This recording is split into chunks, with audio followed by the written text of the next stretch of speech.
Participatory medicine really means the democratization of medicine, so where people are equal partners in their medicine. So the collaboration between doctor, patient, and caregiver is really what defines us, where no one party is more important than the next. My name is Bert Rosen, and I'm president of the Society for Participatory Medicine. It's a movement in which patients shift from being passengers in sort of the car in the car wash of healthcare to being responsible drivers who make decisions on where we're going and how we're going to get there and what's important along the way. It really is about patient autonomy and independence, not that they don't need doctors, but that they set the priorities and make the decisions themselves. I think in healthcare, we often assume, we act as if healthcare is like a car wash. A car wash in which the healthcare system is the car wash and the patient is the car. And the car is dirty, the patient is unhealthy, they have some disease, some problem. And they're passively cruising through the healthcare system, they imagine, and they're going to get health sprinkled on them and come out the other side healthy. Well, that sounds nice, but healthcare doesn't work that way. It's not that kind of an industrial process. And that's why we have a healthcare system that is expensive, it's not satisfying, it's not personalized. And what we need to do is think differently about healthcare. I think we should approach healthcare as if it were a collaboration between the patient and the healthcare professional, where the topic of that collaboration is the patient's health. So participatory medicine is where patients and clinicians work together. They're both empowered and they work together to achieve the best health and the best outcomes. Patient empowerment is a really important component of that, and technology is a really important piece of helping patients be more in control and contributing to their own health and their health care. I'm Sue Woods, and I am the editor-in-chief of the Journal of Participatory Medicine. The journal is a critical part for us. It's a way for us to talk a lot about participatory medicine in a more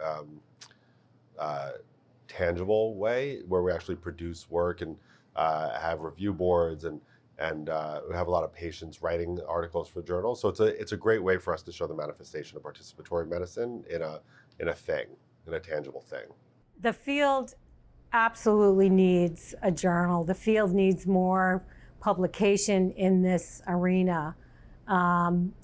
There are pieces of participatory medicine that get published in a variety of places, but it really, I think, serves as the only journal that's singularly focused on participatory care, patient empowerment, using technology to help empower people and families, focusing on the things that are needed to get better health and better outcomes. So it's a really important opportunity to have this kind of research being solicited and getting out into the publication ecosystem.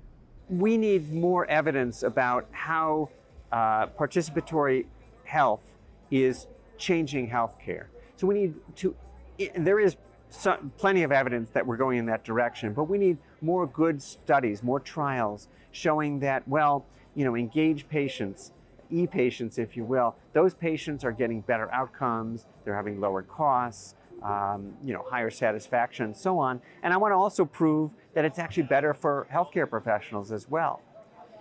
The interesting thing that has happened in this space over the years since we started is that it used to be that there were very few places to publish these kind of things. Certainly mainstream journals were not publishing this at all. The Journal of Medical Internet Research has been a place that this information has been published. We've focused on it as much as we can to a large extent as well. And of course now our journal, the Journal of Participatory Medicine, is part of the JMIR publishing umbrella, which makes perfect sense. We need a journal of participatory medicine for the same reason that we need a journal in any scientific field. We need a place that can be trusted, where curious practitioners or who are new to the idea or advanced practitioners can turn to find dependable evidence, advice, opinions on how to do this new thing. Without that, there is no way that a field can advance. One of the things I've gotten into in my own personal odyssey is studying the history of science, including the history of paradigms. The entire nature of science is for the practitioners in a field to agree, just set a level, this is how things work. And from that foundation, they can do experiments and advance the field. Now, sometimes they discover, our paradigm doesn't work. That's when Newtonian physics eventually became quantum mechanics.